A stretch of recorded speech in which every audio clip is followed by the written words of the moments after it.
Chapter 12. A loud clatter of gunk music flooded through the heart of Gold Cabin as Zaphod searched the sub-ether radio wave bands for news of himself. The machine was rather difficult to operate. For years, radios had been operated by the means of pressing buttons and turning dials. Then as technology became more sophisticated, the controls were made touch-sensitive. You merely had to brush the panels with your fingers. Now all you had to do was wave your hand in the general direction of the components and hope. It saved a lot of muscular expenditure, of course, but that meant you had to sit infuriatingly still if you wanted to keep listening to the same program. Zaphod waved a hand and the channel switched again. More gunk music, but this time it was a background to a news announcement. The news was always heavily edited to fit the rhythms of the music. And news reports brought to you here on the sub-ether wave band. I'm going to try and sing the whole thing. And news reports brought to you here on the sub-ether wave band. Broadcasting around the galaxy, around the clock. Squawked a voice. And we'll be saying a big hello to all intelligent life forms everywhere. I can't sing it anymore. It's really hard to sing when I don't have any music to sing to. Okay, I would sing it to the tune of Jingle Bells because I can always sing that one, but you would hate that. And I'm reading for you right now, so I will not do that. I will just read it. And news reports brought to you here on the sub-ether waveband, broadcasting around the galaxy, round the clock, squawked a voice. And we'll be saying a big hello to all intelligent life forms everywhere. And to everyone else out there, the secret is to bang the rocks together, guys. And of course, the big news story tonight is the sensational theft of the new Improbability Drive prototype ship by none other than the Galactic President Zaphod Beeblebrox. And the question everyone's asking is, has the Big Z finally flipped? Beeblebrox, the man who invented the pan-galactic gargle blaster, ex-confidence trickster, once described by Eccentrica Galumbits as the best bang since the big one, and recently voted the worst-dressed sentient being in all of the known universe for the 7th time. Has he got an answer? This time? We asked his private brain case specialist, Gag Halfront. The music swirled and dived for a moment. Another voice broke in, presumably Halfront. He said, "Well, Zaphod's just this guy, you know?" But got no further because an electric pencil flew across the cabin and through the radio's on-off sensitive airspace. Zaphod turned and glared at Trillian. She had thrown the pencil. "Hey, what did you do that for?" Trillian was tapping her finger on a screen full of figures. "I just thought of something."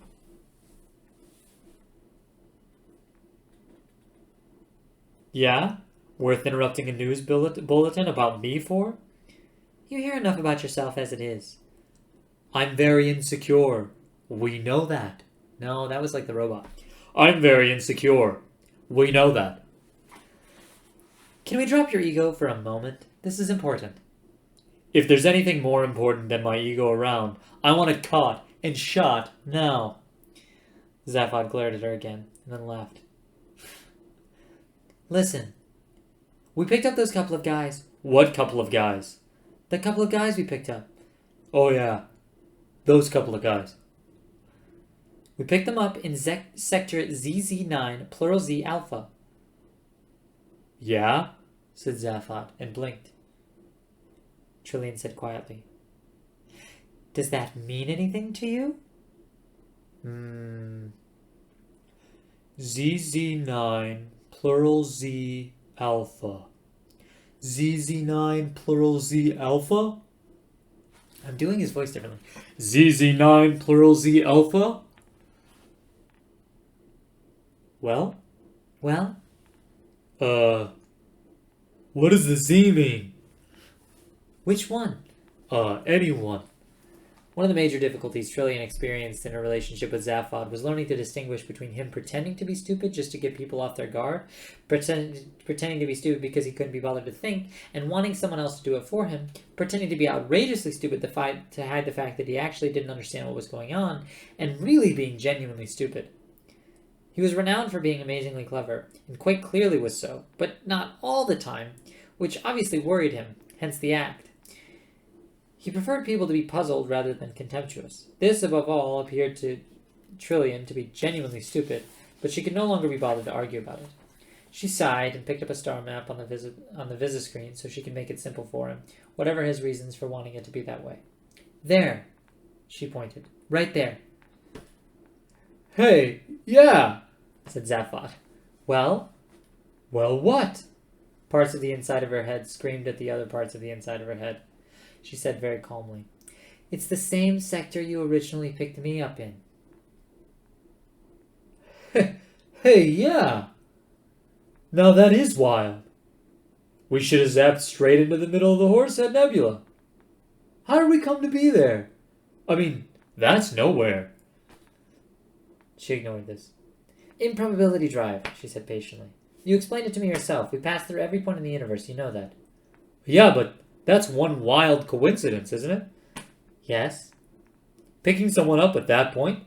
Out of the whole of the universe to choose from. That's just too... I want to work this out. Computer?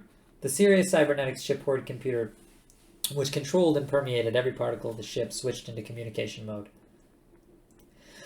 Hi there. No. Hi there. It said brightly and simultaneously spewed out. No, it said brightly and simultaneously spewed out a tiny ribbon of ticker tape just for the record. The ticker tape said, Hi there. Oh, God, said Zaphod. He hadn't worked with this computer for long, but had already learned to loathe it. The computer continued, brash and cheery, as if it was selling detergent. I want you to know that whatever your problem, I am here to help you solve it.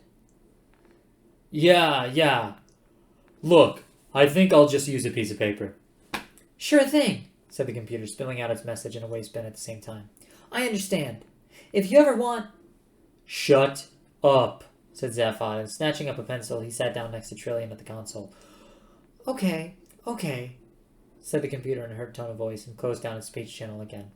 Zaphod and Trillian pored over the figures that the improbability flight path scanner flashed silently up in front of them. Can we work out, said Zaphod, from their point of view what the improbability of their rescue was? Yes, that's a constant, said Trillian. 2 to the power of 276,790 to 1 against. That's high. They're two very lucky guys. Yes. But relative to what we were doing when the ship picked them up. Trillian punched up the figures. They showed 2 to the power of infinity minus 1 to 1 against, an irrational number that only has a conventional meaning in improbability physics. It's pretty low, continued Zaphod with a slight whistle. Yes, agreed Trillian and looked at him quizzically. That's one big whack of improbability to be accounted for. Something very improbable has to show up on the balance sheet if it's all going to add up to a pretty sum. Zaphod scribbled a few sums, crossed them out, and threw the pencil away. Bats dues, I can't work it out. Well? Zaphod knocked his two heads together in irritation and gritted his teeth. Okay. Computer. The voice circuit sprang to life again. Why, hello there, they said. Ticker tape, ticker tape. All I want to do is make your day nicer, and nicer, and nicer. Yeah, we'll shut up and work something out for me. Sure thing, chatted the computer. You want a probability forecast based on... Improbability data, yeah. Okay, the computer continued. Here's an interesting little notion. Did you realize that most people's lives are governed by telephone numbers? A pained look crawled across one of Zaphod's faces and onto the other one. Have you flipped? He said. No, but you will when I tell you that... Trillian gasped. She scrabbled at the numbers on the improbability flight path screen. Telephone number? Did that thing say telephone number? Numbers flashed up on the screen. The computer paused politely, but now it continued. What I was about to say was that... Don't bother us. No.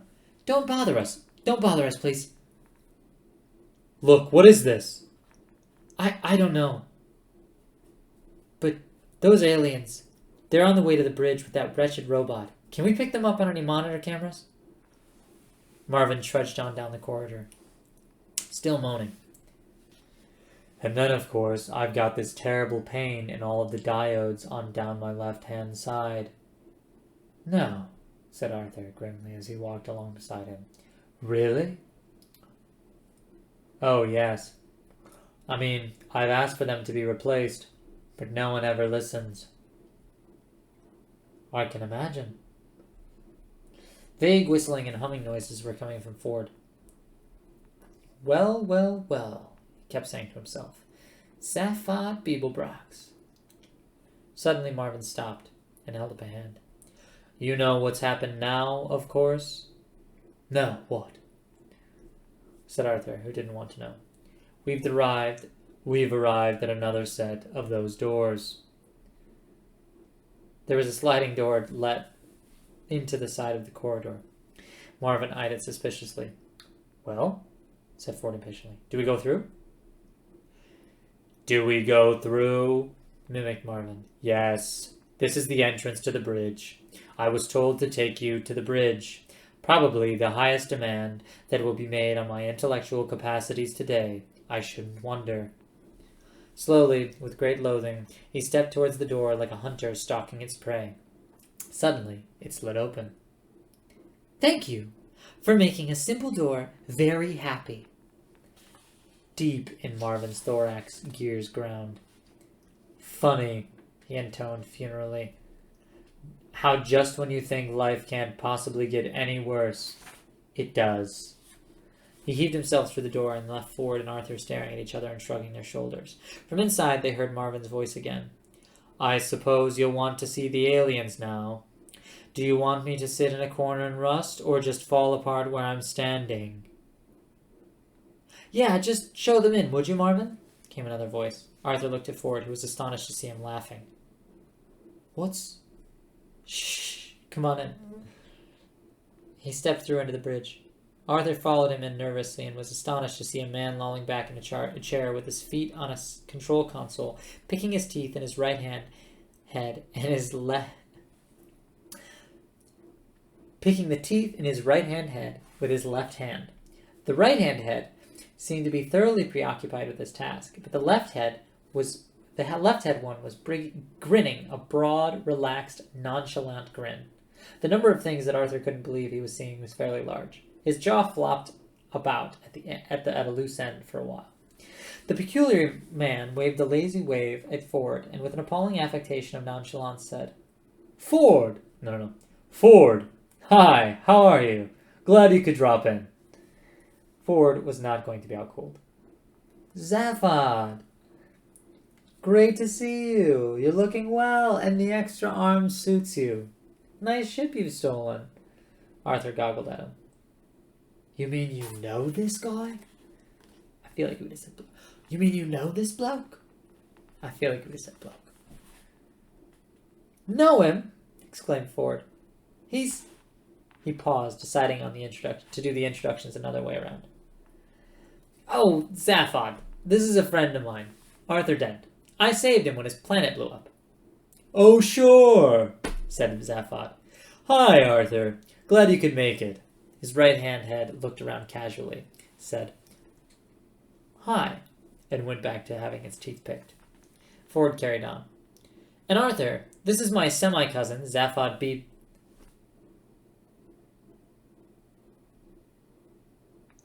What? Sorry, I just got confused by the words on the page. I actually, it was meant to be surprising, and I got so surprised by what it said that I just, froze for a second. Ford carried on.